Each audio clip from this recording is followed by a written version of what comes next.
¿Cómo me les ha ido? ¿Cómo están?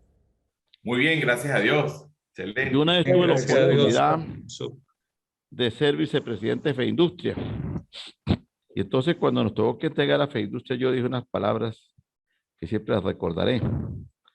Dije, bueno, señora, ahora tengo que simplemente dar un discurso de despedida. Y al concluir el discurso dije las palabras, dije, lo más triste es que cuando uno está aprendiendo tiene que irse. Pero esa es la tradición democrática de entregar las cosas y que otro se quede tomando en cuenta que los cargos existen y los hombres pasan. Entonces hoy tocará que decir lo mismo. Ahorita que ya estábamos aprendiendo, tenemos que irnos, porque hoy es la última clase que tenemos en esta asignatura. De verdad que ha sido un placer poder compartir con ustedes estos conversatorios, que algo hemos podido sacar de parte y parte, tanto ustedes como participantes y yo como, entre comillas, como el tutor de ustedes.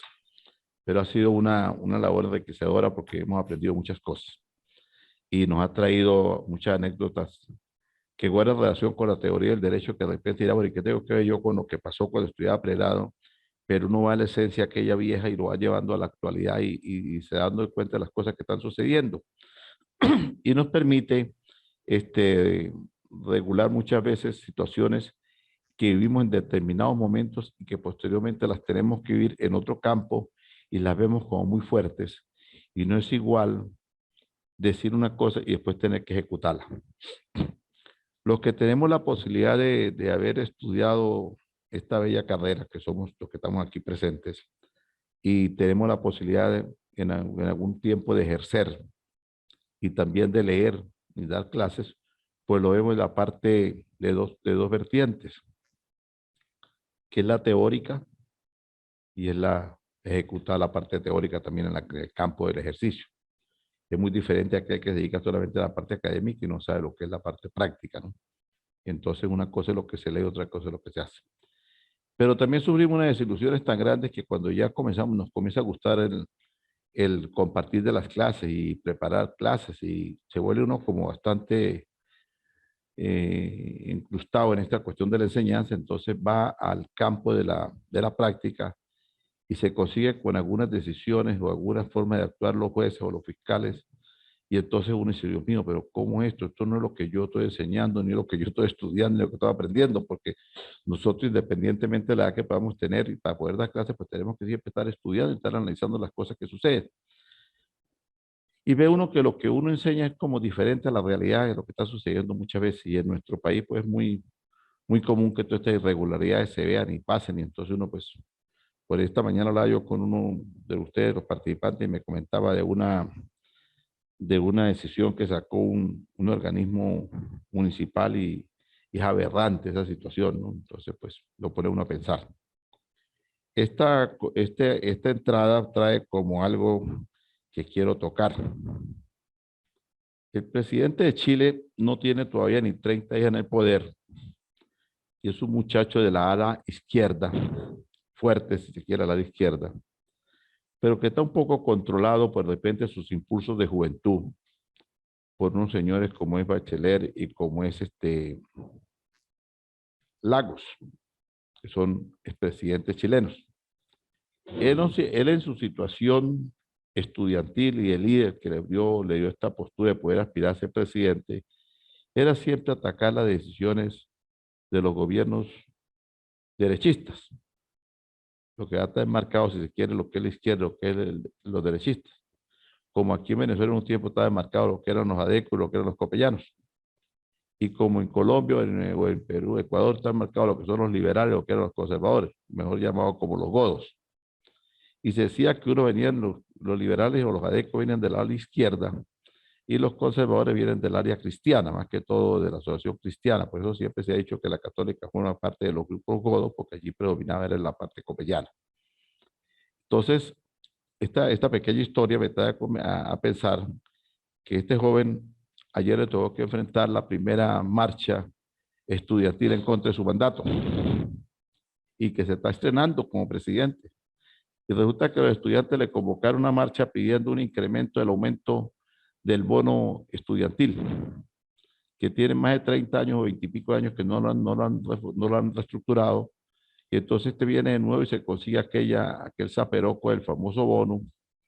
Y entonces en esa marcha que se daba en Santiago de Chile, resultó lesionado con un impacto de proyectil un muchacho de 19 años que iba también en la marcha, en la misma marcha, por un carabinero. Entonces, fíjate la vertiente de lo que hablaba. Una cosa es lo teórico, otra cosa es lo práctico. Aquel que aupaba y que incitaba, si se quiere, también a los grupos estudiantiles en contra de los derechistas, ahora les toca que enfrentar la situación ya no como derechistas, sino como gobernante de ese pueblo. Y ahí no va a gobernar para los derechistas ni para los izquierdistas, tiene que gobernar para todo el conglomerado. Entonces me traigo a cotación escuchando lo que ustedes hablaban allí de la católica y preguntaban por algunos profesores. Y entonces también una vez yo llegué a un pueblo preguntando por algunas personas que yo conocí cuando tenía menos edad. Y entonces, ¿qué sabe usted de la vida de Julano? ¿Y qué sabe de Julano? Entonces me dice el hijo mío menor, que es médico, que es muy jodedor. Me dice, papá, pero usted se pone a preguntar por un poco de viejos que ya se murieron y el único viejo que queda vivo es usted. Entonces, entonces, entonces me llamaba la atención que uno muchas veces se pone a preguntar y a estar recabando cuestiones de nombres de personas que ya han fallecido. Entonces, pues hay que darle gracias al creador del universo que por nosotros todavía tenemos salud y todavía tenemos la forma de ser dicharachero y de echar bromas con todas estas situaciones que nos trae acotación. Pero qué difícil es criticar y qué difícil es poder actuar después, ¿no? Entonces, este muchacho ahora se le presenta esta disyuntiva allí de que tiene que ver cómo va a solucionar el problema con su grupo que él aupaba de estudiantes. Entonces me hace recordar también cuando uno veía aquellas manifestaciones, bueno, en la católica no era tan notorio, pero sí en la UNED, nada más que todo en las universidades públicas, y aquella quema de caucho y toma las calles, y entonces uno upaba también a meter candela y a llevar los cauchos y a hacer los aperocos aquellos. Y resulta que uno se graduaba y a los 8 días, 15 días ya iban por ahí por la calle, muchos con el carro del papá o la mamá que se lo prestaban. Y entonces veía que humarera allá en el fondo y decía, concha, ya comenzaron los estudiantes a echar vaina, yo tengo que ir por este otro lado.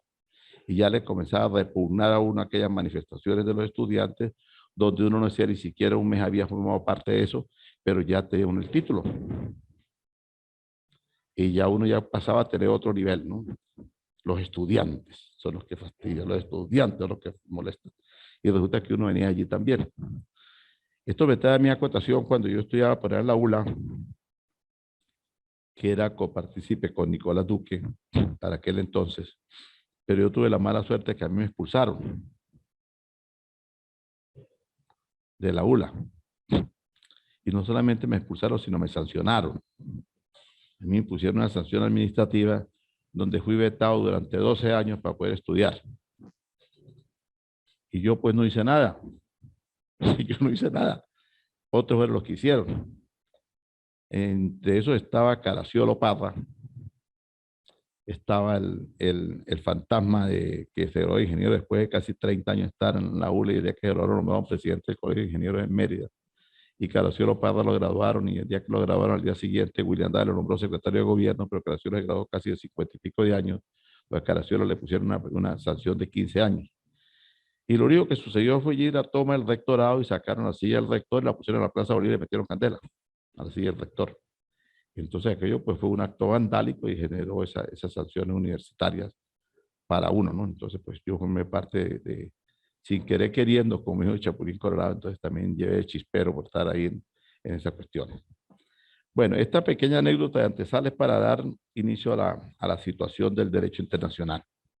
Y el tema que trae acotación del presidente de Chile, pues está actualmente en la palestra pública y entonces todo el mundo está, la gente por lo que se dedica a estudiar un poco las cuestiones internacionales, pues está muy pensante de la situación que tiene que vivir este muchacho, porque un muchacho no tiene ni siquiera ni 40 años, con menos de 30 días en la presidencia, ya comenzaron los mismos grupos estudiantiles de izquierda a fomentar manifestaciones y ese herido no va a quedar allí. Ese herido no va a quedar allí, ¿por qué? Porque si ese muchacho llegara a fallecer, ojalá Dios no suceda, pues ya va a tener el primer muerto en el gobierno de él en menos de 30 días y ya va a tener también que tomar decisiones en contra del grupo de carabineros, que para nadie es un secreto, un grupo fuerte dentro de la ala militar en Chile, y entonces pues también tiene que saber actuar allí muy bien y me imagino que estará hablando con sus asesores porque tiene que buscar una buena asesoría, objeto de no chocar con las Fuerzas Armadas, porque al chocar con las Fuerzas Armadas, con 30, menos de 30 días en el poder, le puede pasar lo que le está pasando a Castillo en Ecuador, en Perú, perdón, que ya inclusive hubo una votación en contra para inhabilitarlo también del sistema gubernamental que tiene actualmente, que es la primera magistratura peruana. Y me llama poderosamente la atención también del indulto que fue otorgado a la libertad que le fue otorgada la semana pasada a Alberto Fujimori, y hacer libertad después de tantos años y que fue bastante pena que pagó, fueron 20 y pico de años, donde le imputaban los delitos de la atrocidad de unos fallecidos en unas minas por allá, y que como ser presidente de la República pues era copartícipe también, porque era la cadena de mando y a él le aplicaron eso, utilizando unas teorías de un jurisconsulto alemán, y entonces que es la teoría de contra el poder. Y esas fueron aplicadas contra Fujimori, traídas por los acusadores directamente desde Alemania, y se la aplicaron a Fujimori, y Fujimori pues fue sentenciado a 20 y pico de años de cárcel, y ahorita le dieron una medida humanitaria porque después de eso le colocaron otra pena más, independientemente de que padeció también el cáncer que tuvo de garganta y todas las situaciones que ha tenido el presidente, y que para nadie es un secreto que el progreso y la reestructuración política, social y económica de Perú pues se le da a Alberto Fujimori, porque prácticamente él acabó con el grupo Sendero Luminoso, con Abigail Guzmán y todas esas cuestiones, pero lamentablemente pues le tuvo que enfrentar la situación, y como presidente fue el que pagó prácticamente la situación que se generó a través de la acción que manejaba Montesinos, que era el jefe de seguridad que tenía en aquel entonces, y que para nadie era un secreto, que era como un segundo, que fue de distinta seguridad nacional aquí en Venezuela, cuando más Pérez Jiménez. Era algo similar. Esos son temas de derecho internacional. Y no puedo comenzar a clase si no tocar, esto lo estamos manejando como un dossier, ¿no? De entrada, ¿no? Para darle un derecho de palabra, y entonces cada quien haga una exposición de eso. Y no podemos tampoco dejar de ver la situación que está viviendo actualmente y que se sigue viviendo, y cada día se pone más agridulce la situación de Ucrania con la Unión Soviética, porque esto picó y se extendió. Cada día que pasa, el presidente Vladimir Putin de la Unión Soviética pues está cada día más contra las cuerdas, y entonces cada día está siendo más alejado de la sociedad mundial, cada día tiene más sanciones. Estas sanciones no solamente están llegando solamente hacia el gobierno de Putin, sino están llegando a través de sus grupos de asesores que tiene, o algunas personas que tienen vinculación con el gobierno de Putin, y lo están obligando, inclusive lo están despropiando de una cantidad de bienes que tienen por parte de la Comunidad Europea, y que se generó prácticamente una persecución contra todos. Recientemente el caso del presidente del Club Deportivo de Chelsea, que prácticamente el gobierno inglés te obligó a vender las acciones del Club Chelsea Deportivo, uno de los mejores equipos del mundo, por la situación de ser solamente de la Unión Soviética. Ya vendió y está tratando de comprar otro equipo por seguir ligado al fútbol, que es su pasión, un equipo de Turquía. Entonces, fíjate cómo las situaciones se van disgregando, y eso quiere decir que siempre la justicia es impecable, implacable, ¿no? Entonces está la justicia divina que llega porque llega.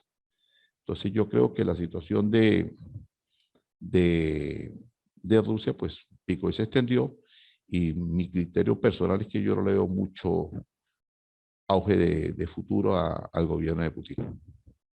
Ejemplo, tenemos nosotros aquí en nuestro país, Venezuela, donde inclusive ya el gobierno pues ha hecho negociaciones con Estados Unidos, y ya próximamente ya comienza la compañía Chevron norteamericana a hacer las primeras perforaciones nuevamente petroleras. Aquí en San Cristóbal estamos viviendo actualmente una crisis con la gasolina. Ya las colas retomaron nuevamente porque le echaban gasolina a 5 placas, 5 vehículos de 5 placas diferentes o a 4 placas diferentes. Muchas veces le tocaba uno día por medio, a veces le tocaba día continuo. Hoy en día no hay sino 2 placas por día, lo que genera una cantidad de colas. Y ayer tuve la oportunidad de estar indagando, porque el que se mete al derecho internacional siempre dicen que es chismoso el paseo, ¿no? El que vive pendiente de todo, como medio chismoso uno, entonces uno tiene que estar indagando todo.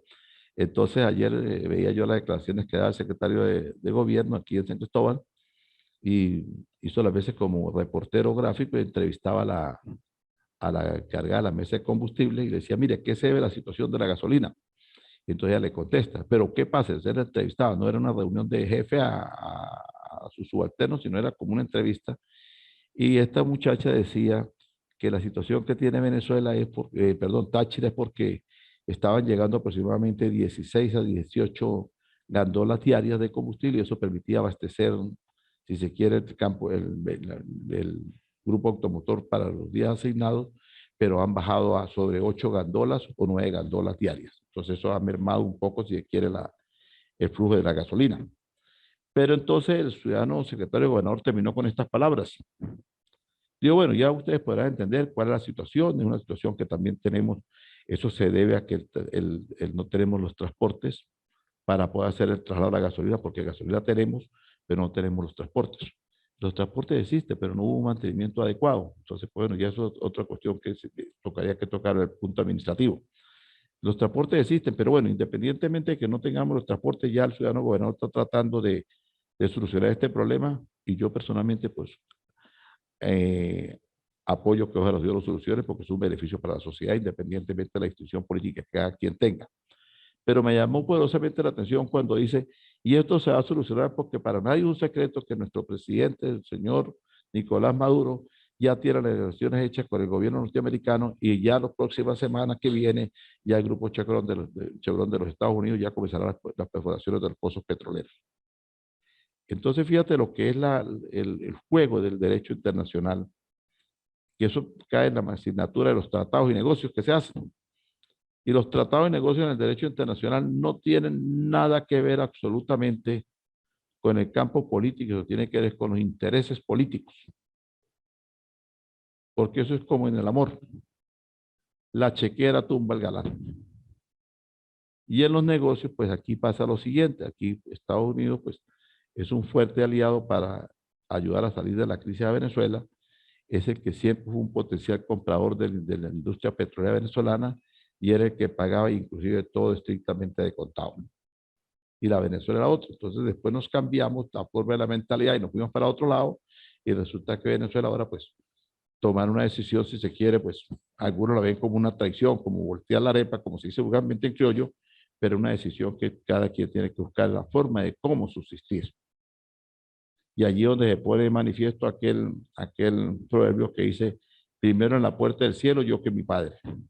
Suena fuerte, pero ese es un decir muy claro, ¿no?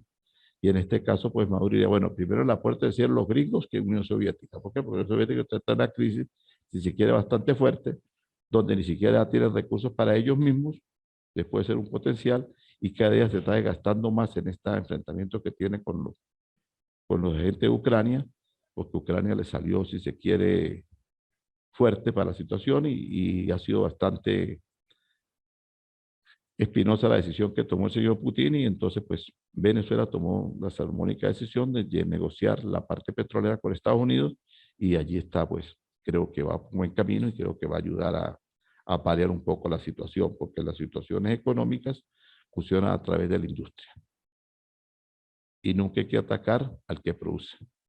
Al contrario, hay que apoyarlo, porque si apoyamos al que produce, va a haber una incentivación económica y va a haber un flujo de capital que va a permitir que todo el pueblo pueda tener acceso. Eso lo comenzó a manejar por Winston Churchill cuando la guerra contra los nazis, que manejó aquel aparato productivo. Y cuando nos vayamos a estudiar las teorías de Keynes, pues vamos a entender, ya Camargo, maneja los números, pues las teorías keynesianas dicen de que eran los ingleses los que manejaban la producción de las pequeñas y medianas empresas en aquel entonces, y posteriormente Estados Unidos hizo una copia exacta de aquello y comenzaron a hacerlo. Pero existieron otros que estaban más callados y vieron cómo producirlo mejor que la Comunidad Europea y que inclusive que los norteamericanos, que fueron los países asiáticos, y se convirtieron en los más grandes productores de la pequeña y mediana empresa. Y sobre eso nace China, que China viene manejando las teorías comunistas de Mao Zedong. Después de la caída de Mao Zedong, dice, no, bueno, aquí no podemos seguir más con estas teorías comunistas y socialistas porque estamos perjudicados, somos una población demasiado grande de habitantes y tenemos que comenzar a producir. Y dejamos las teorías socialistas, comunistas para manejarlas a nivel de la alta cúpula, pero vamos a comenzar a producir. Entonces, todas las grandes marcas del mundo, de vestimenta, de zapatos, todo se produce directamente en China, pero son empresas norteamericanas, como es la Adidas, como es la Nike, una cantidad de empresas, pero se fabrican en China, salvo algunas que se fabrican también para Corea. pero lo que es Tailandia, lo que es Taiwán, lo que es Filipinas, lo que es China y Corea y Japón, son los grandes productores de las grandes empresas, pero el número uno lo lleva las empresas chinas. Inclusive con tecnologías de cualquier país. Colombia tiene una marca que es la Toto, y la Toto pues tiene su asentamiento ya en China, y los bolsos Toto son fabricados en China. Simplemente que Natán, quien es el dueño de Toto, dijo, bueno, yo dejo una empresa en Bogotá, pero mis diseñadores de bolso y de morral y todas esas cuestiones los voy a mandar para China. Y allá tiene la empresa en China, tiene ese grupo de colombianos que son los que dirigen la empresa Toto, con manufactura china y una colombiana, y una empresa mixta allí, y producen todos los bolsos Toto en China. Entonces, eso se llama tratados y negocios a través de convenios internacionales, que lo vamos a ver posteriormente con ustedes en una asignatura. Ojalá, yo siempre la doy, ojalá Dios tenga la suerte de hacerla a ustedes, pero esto lo hacemos como una antesala para ya comenzar en materia. Dicho esto, y después de haber hablado bastante, porque quería empatarlos a ustedes, porque ustedes hablaron muchísimo también, y yo veía que se reían y se carcajeaban, entonces yo ahora me toca a mí que tenerlos callados para yo también poder hablar un ratico. Entonces, con los buenos días, pues vamos a darle un derecho de palabra a cada uno para que cada quien haga una pequeña exposición de lo que fue el dossier hoy de la conversación, para empezar la clase. ¿Qué opinan y qué pueden ustedes también, y qué escudriñaron y qué investigaron también como futuros doctores en Derecho Internacional y Penal? Bueno, escuchando lo que hablaron sobre los conflictos internacionales entre Rusia y Ucrania, y bueno, y la decisión que ha tomado Estados Unidos y Venezuela en hacer las nuevas relaciones con respecto a lo que es el combustible, ¿no? Y la gasolina. Pues considero que sí, como usted dice, cada quien tiene su estrategia, cada quien aplica como que la estrategia para poder surgir y poder salir adelante. Porque si se ponen a hacer relaciones con la Unión Soviética y ahorita como está la situación, pues no es conveniente. Entonces, por esa razón lo hacen así. Y por otro lado, pues sí, como usted dice, pues cada quien debe, de acuerdo a lo que es el mismo derecho internacional, uno tiene que ser muy diplomático, muy político. Entonces, todas esas decisiones que se tomen respecto al país deben ser los más acordes posibles a la evolución económica, al desarrollo, todo ese tipo de cosas. Entonces, considero que uno pues tiene que ser muy inteligente en ese caso y no irse por lo que tiene que ver con los conflictos, sino ser muy, muy inteligente para poder saber manejar bien la situación. O tomando parte de lo que dice Mayoli, sí, por supuesto, son decisiones estratégicas que en aras de evitar el incremento del combustible en Estados Unidos, porque en Estados Unidos ya el galón de combustible estaba pasando los $4. Y eso pues obviamente tiene una repercusión en el parque automotor norteamericano.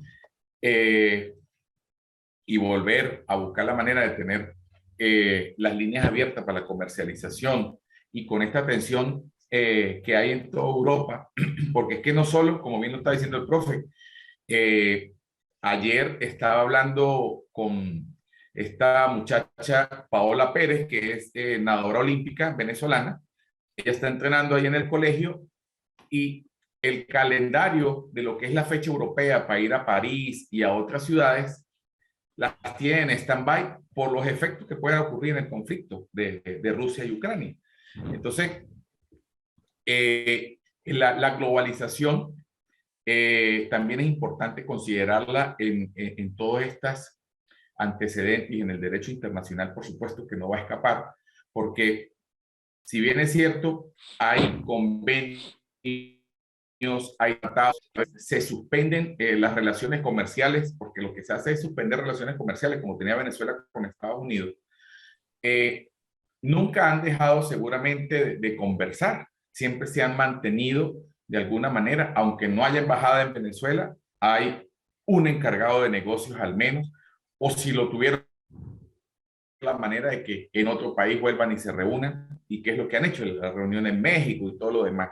¿Por qué? porque, como bien lo dijo el profe, la geopolítica o la información económica les va a afectar de una manera a otra a Estados Unidos, que es uno de los países más grandes del mundo. Y lo otro que estaba diciendo el profe, de que el tema de las maquilas y toda esa manera de construir productos en China, en los mercados asiáticos, eso pues ha hecho de que sea el verdadero rey de la pequeña y mediana industria, porque todo lo que nos imaginemos que se puede hacer, tiene por algún lado Made in China o Made hecho en un país asiático. Y uno todavía no entiende cómo hacen ellos para producir tan barato productos que incluso algunos son de muy buena calidad, otros de mediana calidad, porque eso también lo tienen certificado allá, dependiendo de lo que tú vayas a pagar. Tienes calidad tipo A, B o C o cualquier otra. Pero han desarrollado una tecnología y una estrategia que hace de que China se haya convertido en una potencia económica también importante y que hacia donde ella se dirija en la balanza puede también cambiarle un giro a ese conflicto allá en Ucrania. Y lo otro que tocó el profe, con lo que inició pues el tema del conflicto, de la primera manifestación que estuvo el presidente chileno, que él también como estudiante, cuando fue joven, era parte de esos marchistas que siempre protestaban, que siempre iban en contra del status quo, por así decirlo. Ahora le toca recibir parte, una sopa de su propia, una cucharada de su propia medicina, porque pues ahora él tiene que tomar decisiones, cómo las va a coordinar de manera de que no tenga, sea considerado como ni muy tirano, ni muy pro marchistas, pero también tiene que establecer una sanción disciplinaria a esos carabineros, que son la parte de la fuerza militar, de la policía de Chile. Entonces, hay que seguirlo con mucha lupa porque tiene que tener una buena asesoría allí, porque de alguna manera también, desde el punto de vista internacional, pues también puede tener alguna repercusión, porque la aceptación que la gente vaya a tener de él, que ya de por sí en algunos sectores lo ven con algunas, no debilidades, pero sí lo ven. No sé si ustedes se acuerdan un video que salió por allí, de que después que él sale a dar un discurso, sale como da la espalda y que diciendo como que ya di las palabras, y detrás sale su jefe de casa militar como diciendo, uy, así como que lo que nos espera con este hombre. Ya él ha dado algunos vicios de que no está muy seguro de repente en lo que tenga que decir, o que no le han dado, porque bueno, obviamente la misma juventud en algunas cosas requiere también de la sapiencia y la asesoría de estos expertos que somos ya no tan jóvenes, y que hay que darles esa orientación para que él trate de tomar un mejor camino y pueda llevar a Chile a un buen puerto, por así decirlo, de su gestión, ¿no? Indistintamente la tendencia política que él tenga, ¿no? Sino como jefe de Estado, pues como bien lo dijo el profe, cuando ya uno es presidente de un país, no es solo de un sector, es presidente de todas y todos los conciudadanos del país al que representa, que pasa a ser como el padre de familia que tiene que cuidarlos a todos. Es muy cierto todo lo que se ha oído hasta el momento con respecto a que nosotros buscamos, o yo considero que buscamos, aquella vigencia del derecho natural, aquello que dice que las aguas siempre vuelven a su cauce. Nosotros, desde antes de la incorporación a la OPET, desde que nos manejábamos en aquella Venezuela pujante, pero pujante no porque la naturaleza nos haya cambiado los rumbos, sino las gestiones y las distintas maneras de percibir la política internacional es la que nos han ido ubicando en los escenarios actuales.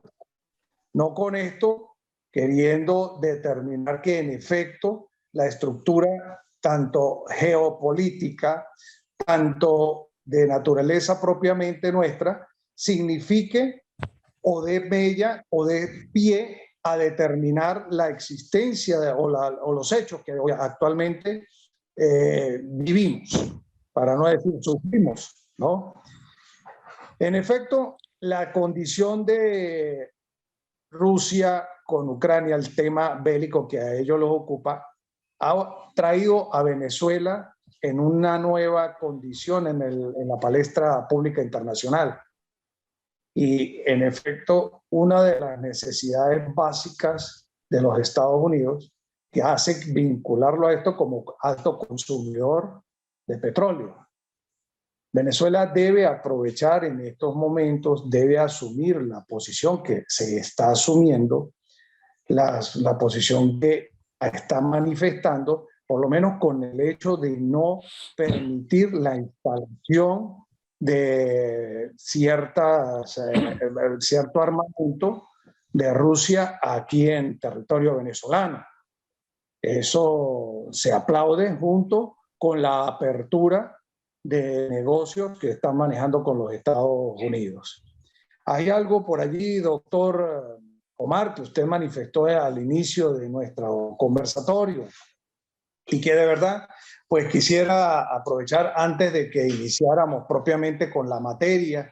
Si bien es algo local, no deja de ser trascendente porque se convierte en una idiosincrasia que estamos viendo los que de una u otra manera hacemos vida en el campo del derecho desde el punto de vista de la parte operativa, porque en derecho estamos todos los que vivimos en sociedad. Y quiero hacer referencia puntual al tema que esta mañana conversaba con nuestro amigo y facilitador, el doctor Omar, con respecto a desarrollos legislativos, vamos a llamarlo así, a ciertas creaciones que se están dando en el derecho. Me refiero al derecho municipal. Aquí surgió una ordenanza con respecto a la gestión y manejo del Instituto Autónomo, porque así lo definieron, el Instituto Autónomo de Administración del Terminal de Pasajeros de la ciudad de San Cristóbal, donde se establecen sanciones pecuniarias y hasta sanciones limitativas al ejercicio del libre desarrollo de la persona, y no tan solo al libre desarrollo y desenvolvimiento de la persona dedicándose a una actividad honorable, ajustada a derecho y permisada por el Estado venezolano. En este caso me estoy refiriendo al servicio de transporte público de personas, sino además cercenan el derecho a la libre manifestación. ¿A qué me refiero? Hay una ordenanza municipal que indica que cualquier tipo de conducta que atente contra el desenvolvimiento y funcionamiento de este ente autónomo será considerada una falta sancionable con 2 petros de multa. Yo les voy a facilitar por allí el tema del decreto de sanción, vamos a llamarlo así. Y esta ordenanza se tomó como herramienta jurídica a ser aplicada en un caso por una desaveniencia, una diferencia entre uno de los funcionarios de la administración municipal y un prestatario del servicio de transporte público de personas. A raíz de eso, fue sancionado sin previa elaboración de procedimiento, ni instauración de procedimiento alguno, ni elaboración de expediente administrativo para verificar los hechos a que hace alusión, sino simple y llanamente por la manifestación del funcionario se sanciona, y no a la persona, como el doctor Omar mejor nos lo podrá aclarar. En materia penal, la actuación es de naturaleza, la responsabilidad es de naturaleza subjetiva por el individuo que en un momento dado comete el hecho. ¿Es correcto o no, doctor Omar? Y en este caso sancionan a una entidad, a un conglomerado, a un grupo asociativo, como es una empresa prestataria del servicio de transporte. Y no tan solo con la sanción pecuniaria, sino que posteriormente le indican que si no cumple con el pago de la sanción de manera inmediata, sin posibilidad de recurso alguno, le procederán a suspender la prestación del servicio. Y no le permitirán la prestación de este servicio público hasta tanto no cumpla con el respectivo pago. Bueno, quise traer a este comentario, pues llama mucho la atención cómo esto lo estamos viendo nosotros en todos nuestros entes, que en un momento dado se están dando a la tarea de aplicar una errada concepción del derecho, una determinación desviada de lo que es efectivamente los principios que deben regular nuestras sociedades. Quiero de verdad, y le agradezco al doctor Omar el señalamiento al inicio de este tema, pues voy a pasarlo a todos ustedes para que de verdad pues nos convirtamos en una señal de alarma, porque esto no ocurre tan solo aquí. Yo he oído con bastante detenimiento los casos que el doctor Omar nos ha mencionado en los procesos penales. Tan solo, y en estos días, usted en la clase anterior, doctor Omar, que lamentablemente no pude continuar por temas de fallas en el fluido eléctrico, usted hizo mención al uso, y el doctor Pablo también lo señalaba, al uso de la jurisdicción penal para tratar y presionar situaciones que son netamente de carácter civil. Esto se está viviendo de forma constante, de forma ya muy regular. Esta irregularidad se convierte ahora en algo regular, de que la jurisdicción penal se está convirtiendo en una especie de ejecutor, de silenciador de la voluntad de las partes, y ya la competencia y los órganos de la jurisdicción civil pasaron a un segundo plano. Entonces, preocupa que este tipo de conductas hacia los juristas tienda hacia otras áreas del derecho, como en este caso, que lo que ahora nosotros nos ocupa y que estamos estudiando. De verdad que reitero, agradezco le permitirme hacer una alarma, hacer un llamado de atención a este tipo de actuaciones. Y reiterando que lo que ustedes mencionaron en la clase anterior, doctor Pablo y doctor Omar, es muy cierto. Se está cometiendo con mucha regularidad unas situaciones que están muy distantes de lo que debe ser cónsono con el derecho que nosotros hemos aprendido, que hemos estudiado y que creo que no ha cambiado en la actualidad. Vamos a abordar 3 puntos importantes. El primero, con el que iniciamos el conversatorio, fue el tema Perú-Chile, la parte de la región, y yo lo identifico más que todo en los contextos de los roles, con el ejemplo que daba el doctor Omar en la situación universitaria. Una cosa es ser estudiante, luego otra cosa es ya dejar de ser estudiante y pasar a ser profesional, otra cosa es ser aspirante a presidente y luego ser el presidente. Pues este tema de los roles, que obedece a dos conceptos que manejamos siempre desde el grado, como es la legalidad y la legitimidad, que son totalmente diferentes. Casi siempre utilizamos los mecanismos que llamamos de legalidad para ocupar estos curules, estos roles, llegar a ser presidente, ministro, gobernadores, y Posteriormente, la parte de la legitimidad que acompaña en ese momento, tal vez en un 60-70%, se va perdiendo y deteriorando poco a poco. ¿Por qué? Porque a medida que viene el actuar de la parte de la gobernabilidad y de la actuación administrativa pública, pues empieza a desquebrajar la parte de la legalidad. Entonces uno dice, si bien es cierto, este presidente fue el más joven, es un presidente que llegó con ciertas aspiraciones, independientemente de su ideología, una vez que se ancla en el escenario del poder, pues surge aquella pregunta que veíamos en teorización del Estado. ¿Por qué obedecer al Estado? Yo siempre me hago esa pregunta cuando estudiamos estos temas de la teorización. ¿Y por qué se obedece al Estado? ¿Por qué? Entonces uno dice, bueno, porque comparto tal vez ciertas ideologías, se comparte la política que se establece allí, pero cuando se enfrentan la legalidad y la legitimidad, sucede lo que ocurrió en Chile y lo que ocurrió en Perú y seguirá ocurriendo en todas partes, porque el sistema está diseñado para ello. Tomar una decisión de ello acarrea, por mandato constitucional, por ser la cabeza visible de la administración pública, pues la responsabilidad o corresponsabilidad.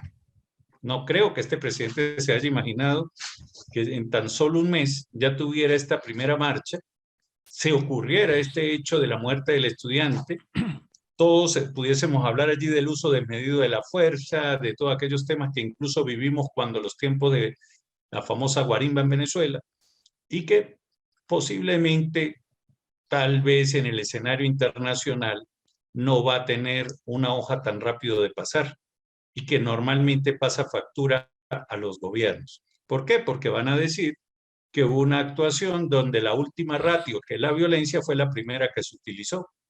Y entonces, ¿cómo queda esa preventa antes de las elecciones de un sistema democrático, de un sistema respetuoso de derechos humanos, cuando la primera ratio que se utilizó en la protesta fue quitarle, bueno, no ha perdido la vida, pero sí generarle, ojalá no suceda, pero sí generar este tipo de daño físico al estudiante? En cuanto al segundo punto de la situación Venezuela y Rusia, yo hablo de los reacomodos geopolíticos. Me parece que decía el profesor Omar en las primeras clases, no hay estados amigos, sino hay intereses de por medio. Y esto es lo que está ocurriendo. Hay que medirlo en el contexto. Los contextos van determinando y generalmente se van dando cada 20, cada 15, cada 30 años. Estos reacomodos tienen como un orden natural. Si bien nuestro aliado en los años 70, 80, 90, posterior a las revoluciones de la revolución agraria y todas estas partes de las reformas, pues fueron nuestro principal aliado fue Estados Unidos y fue nuestro mejor cliente y el que pagaba CACs, como decimos nosotros. Pero posteriormente, por situaciones, hubo esta ruptura de 20, 30, 25 años y no es sino con la guerra de Ucrania y Rusia que dentro del conflicto, yo le llamo, surge una nueva oportunidad. Yo concuerdo con Omar y creo que con el grupo de que independientemente de que no es bueno aprovecharse de los conflictos, pues lamentablemente la realidad conduce que de los conflictos surgen oportunidades. Y es una muy buena oportunidad que tiene el país, que tiene Venezuela, para de alguna manera sacar a flote estos temas del aparato productivo. Creo que Rubén hacía mención sobre esto y concuerdo con Rubén de que la destrucción del aparato productivo de los últimos 20 años es la consecuencia que tenemos hoy. Y si hay una oportunidad de volver a tener alguien que crea, que tenga cierta confianza, un interés en volver a poner a producir ya no 500, 1000 barriles de petróleo diarios, sino volver a 2 millones, a 1,5 millones de barriles, y con esos precios que están y con una buena administración, que es lo que me preocupa, porque no es producirlo, sino luego qué hacer con lo que se produce, cómo se va a controlar nuevamente la reinversión, pues yo creo que Venezuela tiene una oportunidad en esta realidad internacional compleja. Sin embargo, surge una pregunta y que quisiera traer aquí al grupo.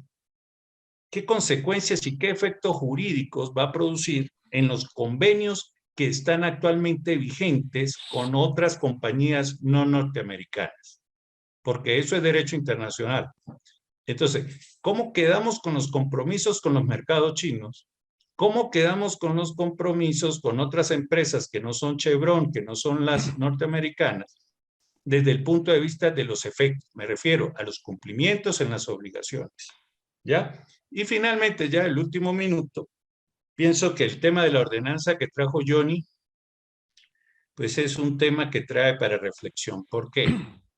Porque si estamos en estados de derecho, en estado constitucional de derecho y de justicia, y cualquier parte de la administración pública considera que puede pasar por encima de la supremacía constitucional, de los principios, de los derechos fundamentales y las garantías, con una fuente del derecho de menor categoría, de menor jerarquía, bueno, simplemente creo que lo que está pasando por la mente son los pequeños gobiernos que siempre queremos tener cuando estamos ejerciendo el poder.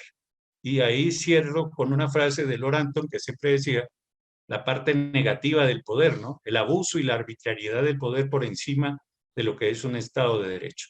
Entonces, con eso creo que son los 4 puntos que hablamos, doctor Mar y compañeros, y dejo esa reflexión. ¿Qué va a pasar con los convenios que están todavía vigentes y donde Venezuela asumió obligaciones?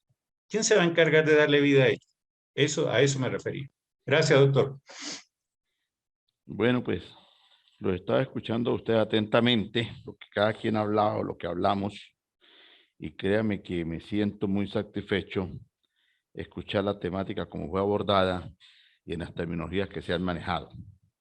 Y digo que me siento muy satisfecho porque eso quiere decir que tenemos un grupo bastante homogéneo que estamos dedicados a estudiar, independientemente que son temas que no guardan relación con la teoría del derecho internacional, pero forman parte de este concepto. Y he escuchado estos días muchas entrevistas, muchas personas que guardan relación con el derecho internacional, tanto de la Comunidad Europea y algunos otros países, y algunos pues los traducen allí en las televisoras internacionales, y veo que son muy empíricos esos comentarios que hacen. Es como simplemente por cumplir allí. Cosa diferente cuando he escuchado a ustedes que han tenido la oportunidad de manejar esos criterios. Y esos criterios nos permiten refrescar algunas ideas. Por lo menos cuando se hablaba de la calidad de los productos de China, pues China tiene unas clasificaciones que se denominan A, B y C. O sea, ustedes compran el producto o montan la empresa y mandan a construir el producto de acuerdo a la calidad. Por eso hay libre competencia de mercado y libres criterios de cómo quieren las prendas. Esa es la productividad y eso es lo que ha hecho famoso a China y se ha ido enriqueciendo constantemente, y China lo que busca siempre es negocios. Y al finalizar de este breve minutos que tomé también para contestar lo que ustedes hablaron, voy a decir por qué China hace negocios. Cuando hablaban de la Organización de Países Exportadores de Petróleo, que es la OPEC, mi memoria voló para un pueblo que está denominado CEA. Ese pueblito CEA está incrustado entre las montañas merideñas. Y CEA converge por una parte hacia el Vigía y por otra parte converge hacia Tobar. En ese pueblito de CEA, que lleva ese apellido de CEA en homenaje a un antioqueño, que yo no sé qué hacía por allí, pero él fue el que descubrió ese pueblito CEA. Y lleva el nombre de CEA, el apellido de CEA. En ese pueblito merideño nació un hombre que se llamaba Pérez Alfonso. Ese señor Pérez Alfonso fue el impulsor de la Organización de Países Exportadores de Petróleo, la OPEC. Y un gobernador merideño quiso repotenciar a la capital del Alberto Adrián y el Vigía y logró hacer el aeropuerto más grande que tiene Venezuela, que no es el Simón Bolívar de La Guaira, ni de Maiquetía, como quieran llamarlo hoy en día, sino es el Pérez Alfonso del Vigía. Lamentablemente, por todas estas incoherencias que han pasado, pues solamente llegó a tener solamente un vuelo semanal y ya no tenía ni vuelos últimamente. Entonces está allí en estado de sequía total. Ojalá Dios todo se pueda repotenciar, pero el mejor aeropuerto que tiene Venezuela es el del Vigía, que se llama Aeropuerto Pérez Alfonso, en homenaje a esa figura emblemática que fue uno de los creadores de la OPEC. Entonces creamos la OPEC a través de un hombre que nació en el Vigía, en CEA, perdón, en Mérida, Estado Mérida, y resulta que después quedamos por fuera como la guayabera y no hacíamos nada, y entonces algunos países se llevaron la tecnología de punta, como el caso de Ecuador, como el caso de Colombia, y se fueron convirtiéndose si quieren en productores de petróleo, como el caso de Canadá, y nosotros nos fuimos quedando como, con el patio de la casa. O sea, vendimos la sala, vendimos el aposento y nos quedamos con el solar, no tenemos por dónde carajo salir. Se nos tiraron un salvavidas y tenemos que tomar lo que es nuevamente la reestructuración con el gobierno norteamericano para volver a trabajar otras negociaciones.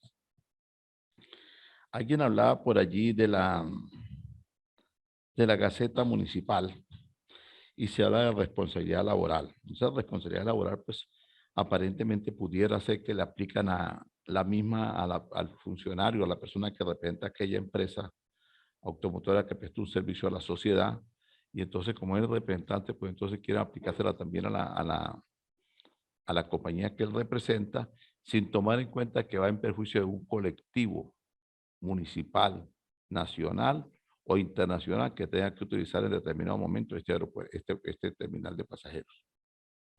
Y entonces allí viene a acotación algo que yo siempre he dicho, y que Rubén fue una parte de esas corporaciones de colegios. Nosotros estamos con un debate aquí de una gaceta, que es muy importante estudiarlo y analizarlo desde el punto de vista, y afecta inclusive a la parte internacional, porque el Táchira es un puesto fronterizo. Y entonces imaginen que en el momento que llegan unas personas que van a viajar hacia el interior del país, hacia Caracas, alguna parte que son extranjeros, y ven un conflicto que se da una línea de transporte porque resulta que el señor dijo algo que no le gustó al funcionario y por eso le aplican la gaceta. La pregunta que yo me hago es, ¿dónde está el Colegio de Abogados del Estado Táchira? ¿Serán ellos sabedores de eso? ¿Prestarán un servicio a la sociedad tachirense en esos cargos que tienen emblemáticos?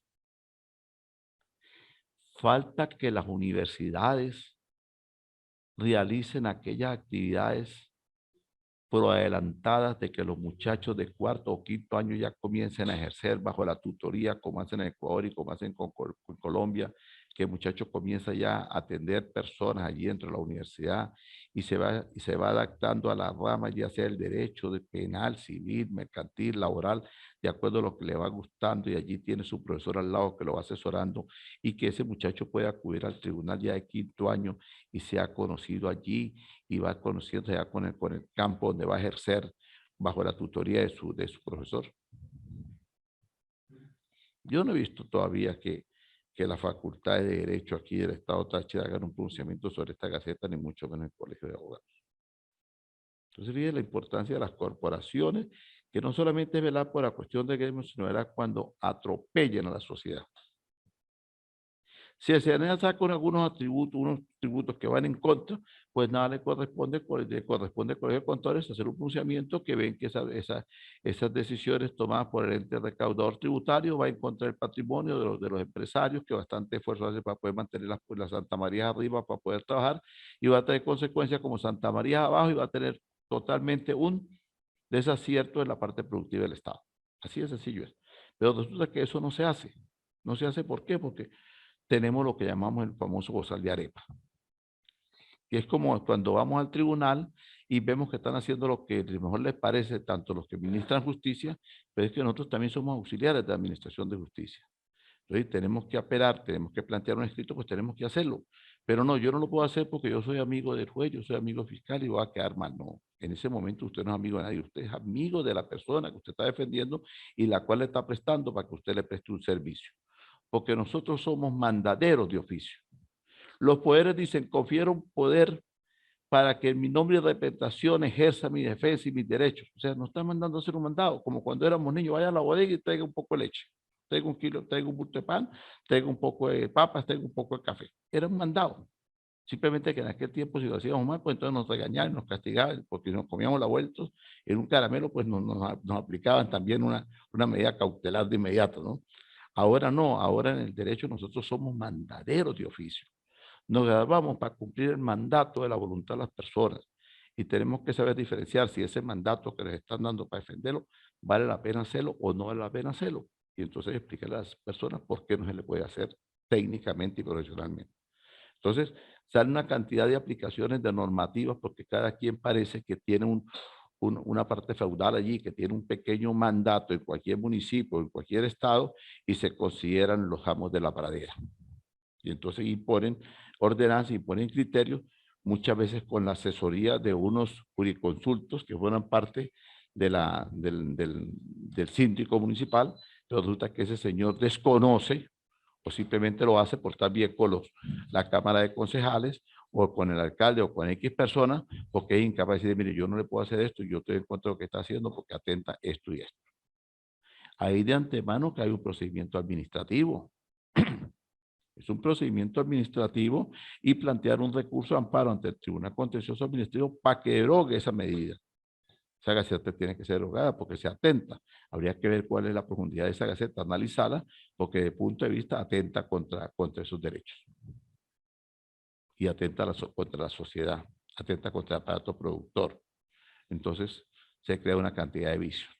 Y pareciera que lo que quieren colocar la responsabilidad laboral del señor que representa a la compañía esa de buceteros o de taxis que prestan servicio entre el terminal, para entonces aplicarle también las normativas a ellos. Porque por allí existe algo de la parte laboral que es la OTI. Ustedes recuerdan la OTI, la Organización Internacional del Trabajo. La OTI es una de las organizaciones más antiguas del mundo. Y en esa OTI, ¿qué se discute? Fusiones Ginebra, ¿qué se discute? Los beneficios de los trabajadores a nivel mundial. Y cuando se va a hacer un aumento laboral y se considera que están violentando los derechos a los trabajadores por la parte salarial, pues entonces se hacía lo llamado y se hace llamado en todas partes del mundo, que es la llamada tripartista, que es una representación del gobierno. Yo doy la clase y veo a mi niña allí, que ella piensa y dice, oh, tío, porque ella es la más joven de nosotros. Y entonces dirá, bueno, eso es meterse uno a negociar, a hablar cuando están hablando personas ya de mucha edad, porque uno como que no entiende lo que está hablando. Pero qué importante escuchar estas terminologías para poder estar al día. Hace rato tenía yo en mi casa una pequeña polémica. Perdone que me vi, estaban hablando de la cuestión de la falla eléctrica que tenemos en el Táchira, que nos afecta. Y entonces decía yo a mi cuñado, ¿usted qué edad tiene? Bueno, yo tengo 50 años. Usted tiene 50 años, ¿usted recuerda dónde está el Guri? ¿Y cómo nació el Guri? ¿En qué gobierno nació el Guri? ¿Usted recuerda en qué gobierno nació la represa Pregonero? Cuando el Guri se creó para surtir de energía eléctrica todo el territorio venezolano y venderle buena parte de energía a Brasil. Y eso data de más de 50 años, porque eso se hizo en el gobierno de Raúl Leoni. Y junto con el Guri nació una ciudad capital, que es Puerto Ordaz. Es la ciudad capital más nueva que tiene Venezuela, Puerto Ordaz. Y hoy en día es una ciudad bellísima. Y nació el Guri. Pero como se le vendía a Brasil, entonces dijeron, no, vamos a hacer una represa en Pregonero. Y allí se eliminó un pueblito y ahí lo llenaron de agua y todas esas cosas allí que pasaron, porque ponernos a hablar de esa historia, murar toda la mañana y parte de la tarde. Y ahí nació la represa de Pregonero, que era para surtir de energía eléctrica a parte de Mérida, Barinas, Táchira, venderle energía eléctrica a todo el departamento del norte de Santander, a todo el departamento del norte del sur, que es Bucaramanga y sus todos sus municipios, y en buena parte le llega un poquito de energía también a Boyacá, que está cerca de Bogotá. Y miren usted el potencial que era nosotros. Estábamos casi igual como es Bielorrusia, que es la que le vende la energía eléctrica a Moscú. Por eso Putin con Bielorrusia no quiere nada, porque ellos le bajan la cuchilla y se queda sin luz. Así de sencillo es. Entonces, ¿qué pasó? Hicieron esa inversión hace más de 30 y pico de años con la represa Uribante Caparo para poder que Venezuela cumpliera satisfacción las demandas que hacían para Brasil de gasolina, de energía eléctrica, y pudiera tener el centro de la ciudad y de Barinas para allá, Guanare, todos esos estados hacia ese sector, no les faltara la luz y nosotros íbamos a tener nuestra planta aparte, que era la represa Uribante Caparo. ¿Qué ha pasado? Lo que suele pasar siempre. Las damas pueden ser muy bonitas. Por ejemplo, tenemos aquí una dama que nos acompaña. Pero si esa dama no está pendiente, igual que uno como caballero, de su aseo personal, de se hace su cobita siempre, su pelito, su forma de vestir, pues va cayendo en un detrimento, en un deterioro. Un vehículo, si no se está pendiente en cambiar el aceite, echarle el agua, humarle los frenos, pues se va deteriorando. Si se le da un golpe por allí y no se le quita ese golpe de inmediato, o cuando se pueda, pues entonces después tiene otro, cuando se dé cuenta lo tiene todo rodeadito y todo rayadito, todo vuelto nada. Entonces nuestras plantas productoras de energía, pues lamentablemente están obsoletas, no tienen un mantenimiento. Entonces se implementaron hacer una cantidad de proyectos que fue montar donde quiera cafeteras, botando humo por donde quiera, porque eso es lo que iba a dar energía eléctrica en vez de haber arreglado lo que había que arreglarse. Y entonces se trajo un emporio para acá de una empresa que montaron allí, China, llegando ahí al Vigía, que costó una millonada de millones y millones, costó eso, y ahí está esa empresa sola, porque ahí no tienen sino unos vigilantes para que la cuiden. Eso era una tecnología que ya había pasado hace muchísimos años por allá en China y que era obsoleto y le vendieron para acá todo el poco chatarra de Venezuela. Cuando yo llegué a Bogotá a estudiar bachillerato, en aquel tiempo, que no hace mucho tampoco, ¿no? Para que no van a creer que fue hace muchos años, estaban demoliendo el trolebús en Bogotá. Y no hace poco, unos 14, 15 años atrás, estaban montando el trolebús en Mérida. Y entonces vino a mi memoria cuando yo era un muchacho, un niño, decía, bueno, yo eso lo vi en Bogotá, yo voy a tumbar todo ese poco de tubos y ese poco de cable, y aquí los están montando. Y eso era tecnología de punta que iban a montar en Mérida.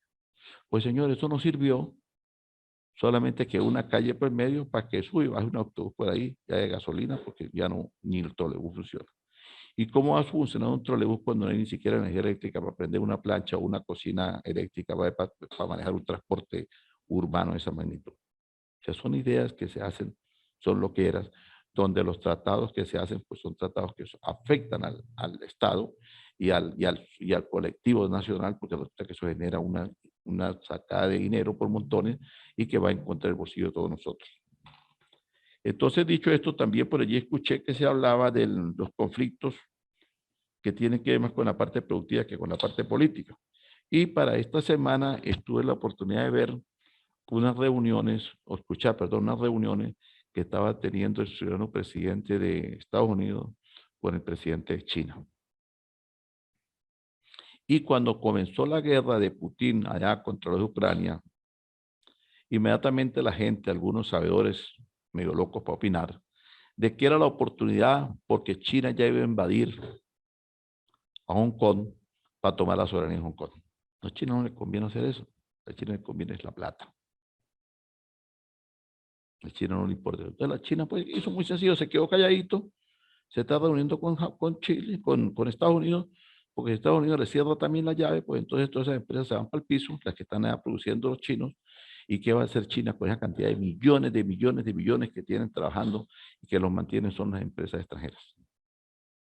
Entonces, se hizo a un lado, se está reuniendo con China, Estados Unidos están reuniéndose, y allá el señor Putin en esa peroco que se metió por estar metiéndolo al loco, pero tiene su problema él, y resulta que el presidente de Estados Unidos viajó ayer para reunirse con el presidente de Polonia, que es frontera con Ucrania, para el apoyo a Polonia, porque el éxodo de ucranianos están llegando a Polonia, y en Polonia los están recibiendo, están dando comida, están dando albergue, pero necesitan también recursos. ¿Y quién está dando recursos? Pues nada menos que el gobierno chino y el gobierno norteamericano. Entonces, eso es lo que es los tratados internacionales. Y eso es lo que nosotros tenemos que comenzar a aprender. Y analizarlo desde el punto de vista, sin ver la parte de vista política, porque es que lo político está aquí en la mente, pero en la realidad es otra. Los chinos son comunistas, son socialistas, pero los chinos son negociantes. Y los chinos donde pueden prestar plata para ganar un porcentaje, ellos lo hacen. A ellos no les importa quién sea. Pero tú me pagas. Ahora, ¿cuál es el problema que tiene China? La China no tiene problema ninguno, porque Venezuela lee, bueno, lee, pero es que Venezuela está negociando con una persona que es la que le maneja y la que le produce la economía a China, que es Estados Unidos de Norteamérica. Y entonces, ¿quién es el que le está tirando el salvavidas a Venezuela? Pues Estados Unidos, que es el que le mantiene las grandes empresas que tiene China. Entonces, pues Venezuela se podrá atrasar un poquito en los pagos, pero están más seguros ahorita que Estados Unidos le produzca plata a Venezuela para que pague las deudas que el zaperoco que tiene Putin, porque después de este descalabro que tiene Putin, le va a costar mucho levantar a la Unión Soviética. Y le va a costar mucho poder levantar para pagar todas esas inversiones que algunos países creyentes de eso, pues y pusieron la plática ya guardada. Y entonces nos estamos quedando, como decían las viejas antiguamente, nos estamos quedando sin el chivo y sin el mecate. Y algo que para concluir ya la clase, que me llamó poderosamente la atención fue la actitud asumida por el representante de Nicaragua en el Congreso de la OEA esta semana, cuando tomó el derecho de palabra y lo que dijo fue que el gobierno de Nicaragua era un gobierno dictatorial donde se violentaban los derechos humanos y habló fue mal en contra del gobierno en vez de tener derecho de palabra para defender a Daniel Ortega.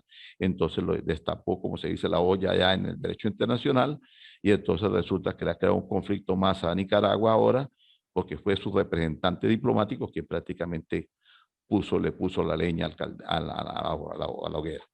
Entonces, esos son aconteceres diarios en derecho internacional que debemos analizar y que debemos estar al tanto, porque de algo nos sirve a nosotros para nutrirnos, porque qué triste es estudiar un derecho internacional y que de repente diga, mire, ¿qué sabe usted de la cuestión que está pasando en Ucrania? ¿Eso qué es? ¿Dónde queda?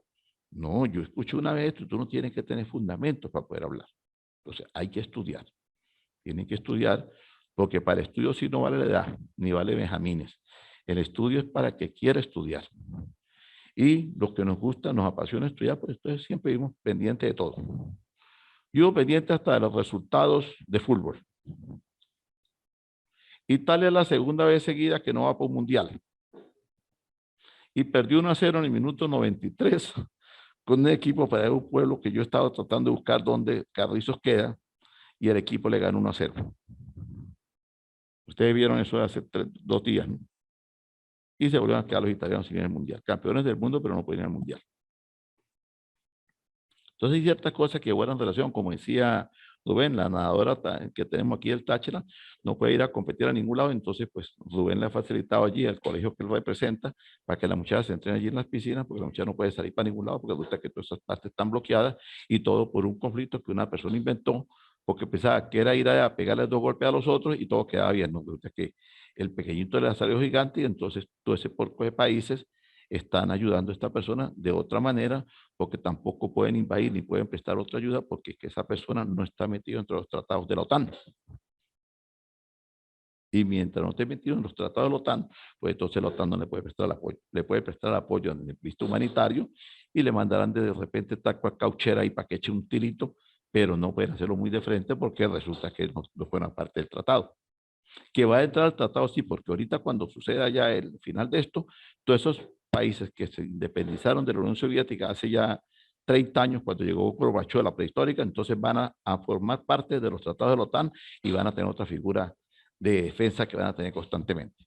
Hoy tenemos las ramas del derecho internacional. Esto es como un repaso de lo que vimos en el derecho cuando comenzamos a estudiar y de lo que hemos visto siempre en clase. ¿Por qué? Porque las teorías del derecho internacional guardan mucha similitud con el derecho que nosotros vemos cotidianamente en nuestro país. Aunque el de nosotros y el de muchos países, pero no hablar tanto de nuestro país, pues ya no es como muy derecho, no está como muy torcido. Entonces nosotros vemos que cada día se hace una diferencia y cada quien hace unos criterios diferentes y saca unas ordenanzas que no tienen ningún sentido de ser, que son de punto de vista inconstitucionales, pero pareciera que hay que hacerlas así. Entonces, el poder no es para violentar el derecho. El derecho es un conjunto de normas para que los seres humanos podamos vivir entre la sociedad y tengamos un buen comportamiento de respeto recíproco y mutuo ante todos. Porque los derechos de cada quien terminan cuando empiezan los demás. Entonces, cuando el que administra la justicia, administra un Estado, pretende vulnerar los derechos solamente en contra de nosotros, pues lamentablemente no es derecho. Eso ya es como dictatorial. Y qué triste que hasta en una alcaldía se esté viendo ya también estas situaciones que se está viviendo. Dicho esto, al final voy a hablar un poquito sobre las relaciones de los pueblos indígenas, porque en Ecuador guarda mucha relación con los pueblos indígenas, asentamientos indígenas, y aquí en Venezuela esta semana sucedieron casos contra las etnias indígenas que guarda mucho del respeto hacia nuestros ancestros pasados. Y es que una cantidad de indígenas murieron producto de una balacera de un componente militar de la aviación y mataron a más de 9 indígenas. Y hasta el día de hoy no se ha visto ningún pronunciamiento de qué va a pasar con eso que se hizo. Entonces, ¿tendrán los indígenas derechos que están establecidos entre la Constitución? Y que cuando el presidente Hugo Chávez Frías nombró como la delegada de aquel asentamiento indígena, aquella emblemática señora del Alta Guajira, de apellido Pocaterra, si ustedes recordarán. Esa señora que lleva la voz cantante de los indígenas en Venezuela. Y se crea una cantidad de derechos para los indígenas. Pues esos derechos parecieran que se murió Chávez. La señora Pocaterra más nunca volvió a asistir. También la enterraron sin haberse muerto. Y los indígenas se quedaron acéfalos de derechos. Está como cuando las mujeres no tenían muchos derechos en Venezuela. Y entonces Aide Castillo, senadora por COPEI, y Lolita Millar de Castro, senadora por Acción Democrática, velaban en el Congreso de la República por los derechos de la mujer y lograron conseguir los derechos de la mujer de muchas cuestiones que hoy en día gozan en plena democracia. Y estaban integradas por Lolita Millar de Castro, Aide Castillo y aquella señora, no sé mejor está el nombre, que era también de Acción Democrática, que también formaba parte de aquel conglomerado de mujeres que lucharon en la Cámara Alta, que era el Congreso, para que las mujeres, incluyendo esta joven que tenemos aquí, naciera con esos derechos de la mujer, porque tampoco los tenían. Y los indígenas, Chávez se los quiso dar, y la figura emblemática de la señora Pocaterra, y resulta que la señora, el presidente murió, la señora ni supo dónde fue a parar, y los indígenas nos están atropellando donde quiera. Y la parte ancestral de dónde vienen nuestros antepasados. ¿Hay respeto hacia esos indígenas? No lo hay. Violación de las normas del Tratado de Derechos Internacionales y de los convenios firmados. Vamos entonces a la clase. Hoy les tengo algunas teorías sobre las ramas del derecho internacional. Algunos dicen que el derecho internacional es subjetivo y otros dicen que es objetivo. Cuando hablamos del objetivo, pues podemos hablar que se dividen en los derechos públicos, derechos políticos y derechos sociales. Mientras que los objetivos, según se habla son de los derechos públicos y derechos privados. Esto es como una mezcla, ¿no? Porque hablamos del derecho público y del derecho privado y hablamos de derechos sociales, políticos y culturales, pues guardan prácticamente relación con lo mismo, pero entonces se le ha calificado en derechos públicos y derechos privados a los derechos objetivos. ¿Por qué? Porque es que en la esfera internacional no se maneja derecho social, derecho político, derecho cultural, no, como se maneja internamente. Se maneja el derecho público y derecho privado internacional. Y para dar un secreto que el derecho internacional, pues es una relación que se hace entre tratados de diferentes países, tomando en cuenta el respeto a la soberanía, el respeto a la libertad, el respeto a la convivencia de los países, buscando siempre las mejoras para cada quien y respetando ante todo los derechos humanos. Cuando hablamos de los derechos humanos, pues allí entran los derechos sociales, políticos, culturales, todo eso que nos hablan el derecho interno. Entonces, uno de repente se enreda mucho con esto, ¿no? Porque estamos hablando de derecho subjetivo y derecho objetivo, pero entonces me habla ahora de derecho público y privado. Por eso siempre existió el derecho público y privado, existen más que todo internamente, pero toma mucha vigencia cuando vamos al campo internacional. Porque nosotros internamente en cada país pues manejamos los derechos, que si los políticos, los sociales, los culturales, que vienen siendo prácticamente derechos públicos correlacionados con los privados. Porque la situación esta que se vive con el punto de lo que nos trajo el amigo Johnny hoy para tocar el tema de la ordenanza, pues es un derecho público, porque lo emite un ente público, pero genera una lesión de derecho privado porque lesiona a las personas. Pero independientemente deberíamos acudir a una instancia civil, porque es contra las personas. Pero no podemos ir a una instancia civil porque tenemos que ir a una instancia administrativa, porque esa lesión, si existe el derecho, viene de un ente público que es gubernamental. Entonces, fíjate que la jurisdicción nos cambia. Nos tenemos que ir para la parte administrativa. Y si en la parte administrativa no llegaran a tomar caso sobre esa ordenanza, entonces nos tendríamos que ir en un acto administrativo, un acto constitucional directamente a la sala constitucional para que haga un pronunciamiento sobre esa ordenanza. Entonces yo le hago el mensaje a Johnny, pues es un momento trascendental para que haga valer sus conocimientos del derecho y se convierta en la defensa de esta aberrante decisión de una gaceta municipal. ya que el Colegio de Abogados no lo hace, que debería estarlo haciendo ya. Pero muchas veces en las corporaciones pues no se, ni siquiera se imagina lo que están pasando. Los atropellos de los cuales son víctimas los mismos abogados forma parte de no tener representantes. Y nuestros representantes son las corporaciones. Hace ratico escuchaba yo a la participante, Monzón, que decía, papi, ya te atiendo, que estoy ocupada. Qué bonita palabra. Esa es la palabra de la madre que vela por los derechos de sus hijos. Ese es el derecho maternal. Entonces, el derecho maternal que usted tiene es como el derecho paternal que tienen que tener las corporaciones de todos nosotros que somos afiliados a determinada corporación. Y usted vela por los derechos de su hijo, usted está pendiente de llevarlo a clase, usted está pendiente que al niño en la guardería o en el liceo no le pase nada. Y si se lo tocan, usted vaya ahí y defiende como una fiera. Y si ya usted, siendo usted abogado, y si voy a demandar, pero entonces las corporaciones están para velar por los derechos de todos nosotros. Entonces resulta que vamos a un tribunal, algo así no nos deja pasar. Y si nos deja pasar, subimos unas escaleras y arriba nos cierran la puerta porque hasta que no nos dejen pasar. Pero resulta que mientras usted está esperando para pasar, pasan 10, 15 abogados porque son amigos del alguacil, menos usted porque no lo conoce. Cuando usted va al centro penitenciario a visitar a un detenido, entonces va por la puerta de abajo y dicen que no, que por ahí el capitán dijo que no se podía entrar, que hay que ir por la puerta de arriba. Entonces va por la puerta de arriba, que es todo desmontado. Entonces usted le da miedo bajarse ahí porque puede haber una culebra en el poco de monte que hay, porque nadie lo ha mandado a limpiar. Y entonces ahí le dicen a usted, mire que, y entonces se sale el Guardia Nacional allá, que sale enfrente, aquí está la garita donde ellos prestan el servicio, y enfrente queda atrás queda la sala de baño, y enfrente queda donde ellos se viste. Entonces sale el guardia muchas veces en puro pantalón, con la barrigota por fuera, porque todos son gordotes, y de paso con aquel pelo en las axilas, y entonces, mis agentes, que ahí el señor que dice que es abogado, que si puede, no, aquí no, que vaya por abajo.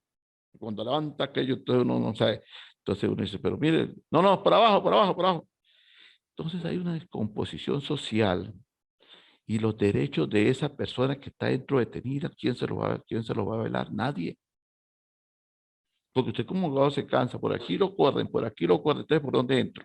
Entonces tiene que agarrar el teléfono y decir, pues tiene un funcionario mío, mire, estoy aquí afuera, concha, ¿cómo hago?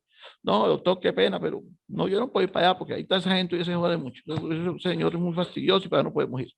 Entonces, hasta en eso vemos que vulneran los derechos. Hasta en eso nos vulneran los derechos. Y me perdonan ustedes. Eso no existía. Eso no existía. Eso hace 8 años atrás no existía. Cuando Rafael Chávez Frías vivía, se entraba con el vehículo hasta el centro penitenciario. Se entraba hasta el centro penitenciario. Usted parcaba el carro frente a la 1, que queda donde queda el recinto de hombres, o parado en el tal de la mujer, allá afuera se paraba el vehículo. Usted solamente se identificaba, ya sea era por la puerta de abajo o por la puerta de arriba, usted se identificaba y usted pasaba. Se fue el finado a mejor vida y esto se volvió un despelote. Ya ni siquiera los defensores podemos ir al centro penitenciario a hablar con los detenidos, porque no nos permiten entrar.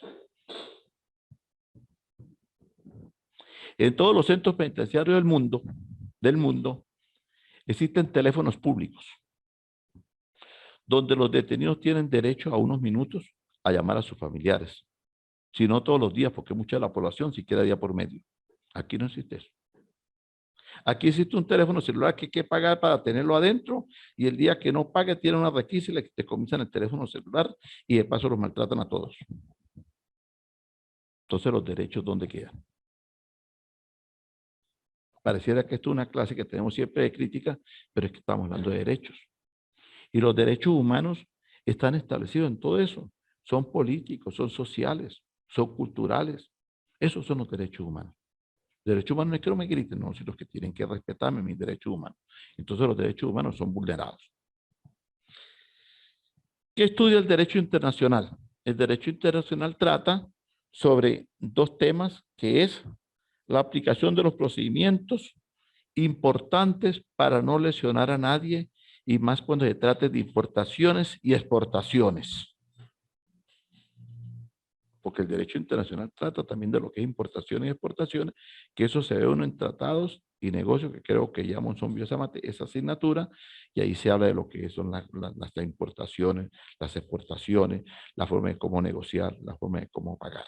Pero hay que pagar, hay que honrar los compromisos, porque eso se hace a través, antiguamente aquí se hacía a través de cartas de crédito con los bancos, pero ahorita como el sistema financiero, ojalá Dios se vuelva a repotenciar, pues los sistemas financieros, pues algunos están cerrados. Esta semana la gerente del Banco de Sopitaza, aquí frente a la Plaza de los Mangos, no pudo aperturar el banco porque era la única que tenía la llave y no le fue más nadie a trabajar.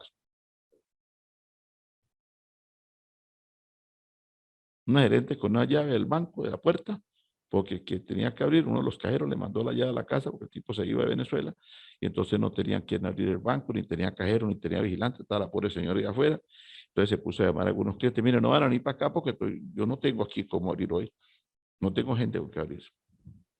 Y ahorita en la mañana el Sambil lo cerraron, posiblemente un cierre de 36 horas porque la energía que está llegando pues no da para abastecer toda la edificación, y la planta, como estos días ha estado funcionando, pues la planta está presentando alguna falla y corre riesgo que la planta se queme, entonces cerraron el Sambil.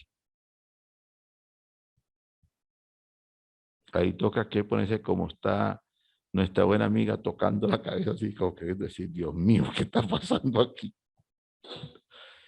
Pero fíjate cómo la situación afecta. La situación afecta bastante. Entonces, eso es lo que estudia el derecho internacional. Simplemente se divide en público y privado y tratan lo que tiene que ver los tratados que hacen nuestro país, que son las teorías del derecho, y lo que hacen los particulares, pero enmarcados dentro de los convenios internacionales que están suscritos a través de un articulado que se llama Derecho Constitucional Internacional, que no guarda relación con el derecho constitucional interno, pero que sí se relaciona a través de lo que está compuesto en la Carta Magna de Venezuela con lo que se va a hacer en la parte afuera.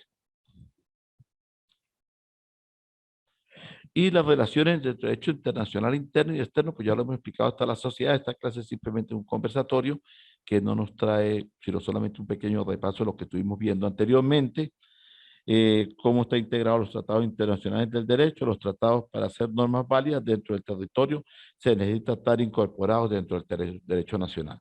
¿Qué quiere decir esto? El canciller representa al país, firma los tratados internacionales, los trae a Venezuela, y Venezuela es fiel cumplidora, en este caso de Venezuela porque estamos acá, o de Ecuador, es fiel cumplidora de lo que se firma. Después que usted firme un tratado internacional, tiene que cumplirlo porque eso se llama tratados supraconstitucionales, o sea que están por encima de la Constitución porque están firmados por el Estado. Esta es la Constitución, está aquí arriba, y aquí arriba están los tratados, paralelos si quiere un poquito más arriba. Y eso no es como dicen muchos ignorantes, no, pues yo no cumplo ese tratado, no, usted tiene que cumplirlo, porque ese tratado data, inclusive después de renunciar, usted tiene que esperar un lapso de años para que mismo se extingan. Es que si no firmo, yo no quiero ser maestro de tratado y me salgo. No, no, no. Usted lo firmó, usted lo cumple. Porque usted ha firmado convenios de negociaciones y de tratados con muchos países y tiene que darle fiel cumplimiento, no que se salga de una vez. Esta semana me planteaban a mí en el tribunal una ciudadana juez de que había salido una jurisprudencia de la Sala Constitucional. Y la jurisprudencia dice lo siguiente: toda persona que adquiera un vehículo automotor a través de un documento privado tiene la validez para ser el propietario del mismo. Y ella me preguntaba qué opinaba yo de esa jurisprudencia. Entonces yo le decía a ella que si nos vamos al derecho mercantil, el derecho mercantil dice que los tratados, que los contratos de negocios se pueden hacer por escrito o se pueden hacer por vía privada, e inclusive verbales, y surten el efecto de legalidad, siempre y cuando se demuestre a través de que se hizo un documento privado, se le anexa allí un testigo que firme también el hecho. Entonces me llamaba la atención y le dije, eso tiene validez. Lo que pasa es que el criterio que se maneja en las notarías y en los registros, pues es muy ambiguo porque es un criterio de lo que quiera pensar el que está allí gerenciando o el que está en el momento de revisor. Porque si yo me presento allí a la notaría con un documento privado donde hago constar que Pablo me vendió a mí un vehículo, Yo le doy en venta a Omar Martínez Omaña un vehículo con la siguiente característica, así lo digo, lo firmo y lo firma él, le anexo la fotocopia de la cédula.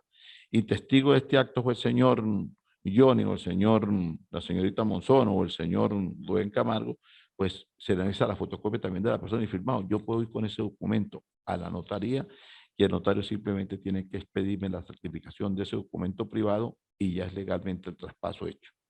Sin embargo, no se permite porque hay que ir a llevar un documento, que hay que dar un paso protocolar, pero ya esta semana que pasó salió una jurisprudencia aquí en Venezuela, la Sala Constitucional, donde dice la magistrada Zuleta que eso tiene legalidad, un documento de venta por vía privada.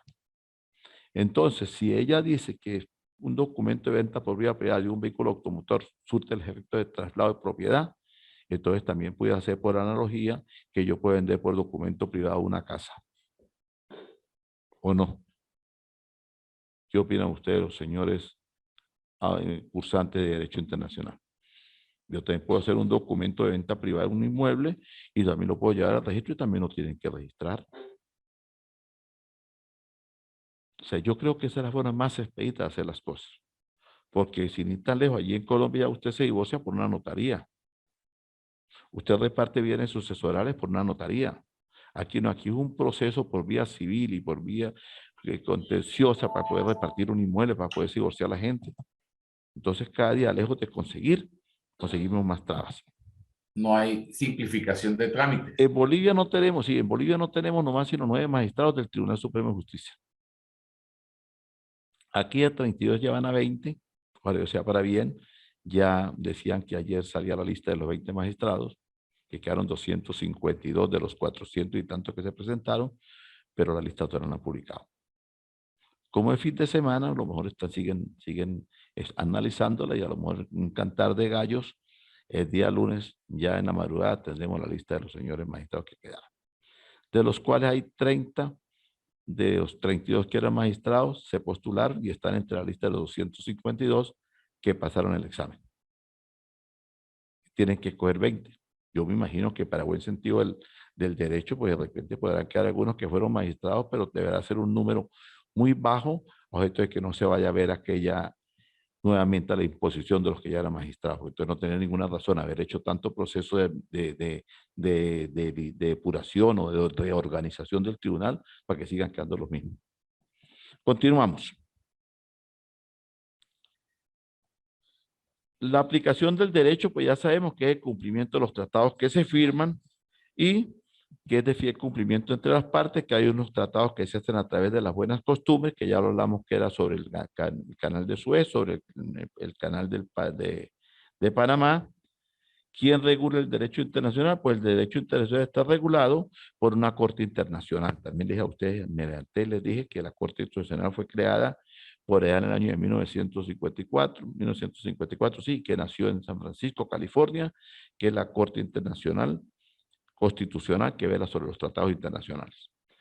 Yo le llamaría la atención a ustedes para que por favor traten de estudiar lo que es la Corte Internacional Penal, lo que es la Corte Internacional de Derechos Humanos, lo que es la Corte Internacional de Derecho Constitucional, lo que es la Corte que regula la OTI, lo que son los tratados de Ginebra, lo que son los tratados del Código de Bustamante, que nació por ahí en 1800 y tanto, porque todas esas organizaciones son las que en sí guardan derechos con el derecho internacional.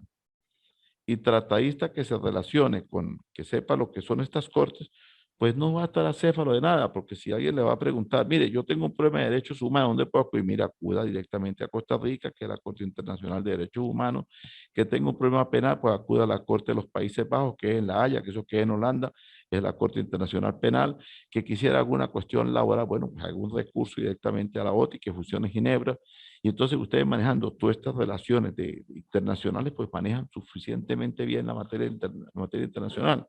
No solamente existen estas organizaciones, también existe la Organización de Tratados Árabes, que como cosa curiosa llama poderosamente la atención, que el único Estado árabe que no aparece allí en aquella organización es Israel, por cuestiones que ya ustedes saben, que eso no viene ahorita, eso viene del tiempo de Moisés y el tiempo de Isaac, por aquellas cuestiones que se dieron de la división de los palestinos y los judíos y todas esas cuestiones. Entonces Israel siempre ha estado un poco alejada de allí, pero sin embargo está reconocida por el gobierno de Egipto y reconocida por Arabia Saudita, entonces ya hace negociaciones con ellos, independientemente de que los demás países no lo hagan con ellos. Está también la Organización de Países Africanos, que marca todo lo que es el concepto de los países africanos, y está la Organización Internacional y Mundial del Comercio. Entonces, estudiense esas organizaciones, búsquenlas porque yo las tengo acá todas, si ustedes gustan yo se las puedo hacer llegar, pero por aquí descifrar una por una, pues vamos a durar muchísimo tiempo. Está también lo que llamamos la Organización de la ONU, que es la que de ahí nacen todo este poco de organizaciones. Están los tratados de la OTAN, que les comentaba hace rato que es la que presta seguridad a los países suscriptores de los tratados. Y está por lo menos los que regulan los más antiguos de todas estas. Tenemos por lo menos el Tratado de Montevideo, que nació en 1889 y cuyo tratado está suscrito por Argentina, Chile, Perú, Paraguay, Bolivia, Uruguay, Ecuador, Cuba y Brasil. No sé si Pablo ya sabía sobre este Tratado de Montevideo, que fue suscrito por ahí en 1889 y que todavía está vigente. Sí. Entonces está como puede estar. Pero fíjate que lo siguiente, si este tratado nace en Argentina, Chile, Perú, Paraguay, Bolivia, Uruguay, Ecuador, Cuba y Brasil, y se llama Tratado de Montevideo, que nació en 1889 y que fue nuevamente reformado a través del convenio del Tratado de Moscú en 1940. Ahora hay un tratado que se llama Mercosur, que es muy reciente, pero que no guarda relación con el Tratado de Montevideo. El Tratado de Montevideo sigue estando allí y sigue estando inmerso allí a los países que ya mencioné. Entre eso está Cuba y está Ecuador, que está bastante aislado del cono sur, porque está más en frontera hacia Colombia. Pero los de Montevideo está lo que es Argentina, Uruguay, Ecuador, Brasil, y por ahí estuvo asomándose un tiempo cuando estaba Kirchner en la presidencia, se estuvo asomando Venezuela por allí como invitado, y creo que tuvo también Ecuador como invitado, pero Ecuador no tenía que estar allí como invitado porque Ecuador ya está suscrito en el año de 1889 al Tratado Internacional de Montevideo. Hay otro tratado que nace en La Habana en el año de 1928 y fue sancionado, denominado como el Código de Bustamante. Entre esos también está Ecuador, está Colombia, está la misma Cuba. Inclusive yo tenía por allí los nombres de todos los que asistieron, país por país, pero para sacarlo ahorita a reducir podemos durar toda la mañana. Entonces, para concluir esta asignatura, que era muy corta, porque prácticamente eran teorías y varias relaciones con el tratado internacional y público y privado, simplemente pues hicimos un énfasis en algunas conversaciones, algunos temas que estuvimos hablando, que es de vital importancia para uno, y que nos permitió pues intercambiar una cantidad de criterios. Les sugiero estudiar las organizaciones internacionales que existen a nivel mundial porque es muy importante. En la OTI, que es la cuestión de trabajo, la Corte Interamericana de Derechos Humanos, el Tratado de Montevideo, el Tratado del Cono Sur, la Corporación Andina de Fomento, que es la que regula los estados Colombia, Venezuela, los países bolivarianos, anexado con ellos Chile. Y tratar también sobre el Tratado de libre derecho al mar que pide Bolivia, porque no lo tiene, y entonces allí tiene una cierta polémica para poder sacar el derecho al mar. Sin embargo, yo no entiendo, y son cuestiones que llaman a reflexión, como un país que no tiene derecho al mar, le hayan donado un barco para que tuviera la navegación. Entonces, ¿por qué carajo iba a navegar si no tenía mar? El Sierra Nevada. Entonces, Sierra Nevada. Entonces ahí está como el político que llegó y dijo, mire, yo les voy a hacer a ustedes un puente para que atraviesen el río, que fueran el campo. Entonces para un campesino, señor, disculpe, pero nosotros no tenemos río. Dijo, correcto, es que usted no me va a terminar, también le voy a tener un río. Entonces fíjate que el Sierra Nevada se lo donan al gobierno boliviano, pero él no tiene acceso al mar. Entonces ahí tiene disyuntiva porque lo quieren sacar por Chile, pero Chile como que no quiere acceso y lo quiere sacar. Pero entonces ahí tiene un problema, pero hay un tratado de por medio que está suscrito para lograr ese acuerdo. Ojalá yo se logre ese acuerdo, porque yo creo que el derecho internacional siempre debe buscar, como dice su nacimiento, es el derecho hacia los respetos humanos, y allí está incluido inclusive el ambiente, la libertad, los maltratos, todas esas cuestiones tienen que verse mucho. Y como siempre habla Pablo, respetando también las generaciones indígenas, porque forman parte también de nuestro pasado. Nosotros venimos de allí y que no lo queramos aceptar, pues ellos son dignos de respeto también. Y que son muy maltratados por sus condiciones, que algunos se han quedado allí todavía en anonimato, pero también hay muchos indígenas que han logrado hoy en día ir superando. Y cuando yo por lo menos me pongo a ver las culturas artesanales que tiene Ecuador, que tiene Bolivia, que tiene la frontera de Pasto con Ecuador, entonces son artesanías. Y se dice que la artesanía es el arte genuino y autóctono que demuestra la cultura de los pueblos. Y ver los tejidos, ver lo que hacen en Ecuador con las manos en cantidad de mujeres y hombres, eso es cultura. A algunos no les gusta la parte artesanal, pero qué bonito siente uno cuando va a un aeropuerto y ve aquella cantidad de exposiciones culturales y artesanales donde aparece Colombia. Venezuela tenía unos muy bonitos, que eran unos tejidos que se hacían en un pueblo llamado Tintorero, que era llegando allá a Barquisimeto. Y tenía otra parte que se trabajaba el grés. Era unas piezas artesanales hechas a grés y estaban en un pueblo denominado Quibor. Y entonces usted cogía por los páramos merideños y veía aquellas artesanías donde veía esculturas peruanas, ecuatorianas, bolivianas, colombianas, y se traía lo de Quibor, que era lo que más manejaba. Y se traían algunas cuestiones indígenas que eran de la Amazonía. Venezuela, que la Amazonía es muy grande. Agarra lo que es Colombia, Venezuela, Ecuador, Perú, Brasil, es grandísima. Entonces, pues ahí hay mucha artesanía. Y eso fue una parte de la cultura y fue una parte de los tratados, porque en aquel entonces esas artesanías eran libres de aranceles, porque los gobiernos permitían el desarrollo cultural de los pueblos. Pero eso viene de nuestros ancestros, que eran los indios. Y entonces son los que hoy en día se atropellan y se vejan. Y fueron los que hicieron las raíces de nuestras culturas. Y de eso dependemos. Quien olvide su partida de nacimiento, olvida lo que es como persona. E independientemente de los cargos que lleguemos a ocupar, siempre tenemos que llevar la partida de nacimiento de donde venimos. Y mientras más hagamos el bien, más nos gratificará el creador del universo. Mientras más nos compartamos, tarde que temprano la justicia nos llegará. Entonces hay un pueblo que dice, hagamos bien y no miremos a quién. Frase famosa de Miguel Ángel Landa.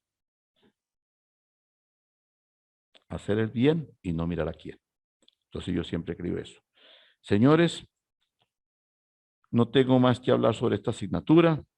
Créanme que para mí fue un placer haber podido compartir con ustedes estas 4 clases.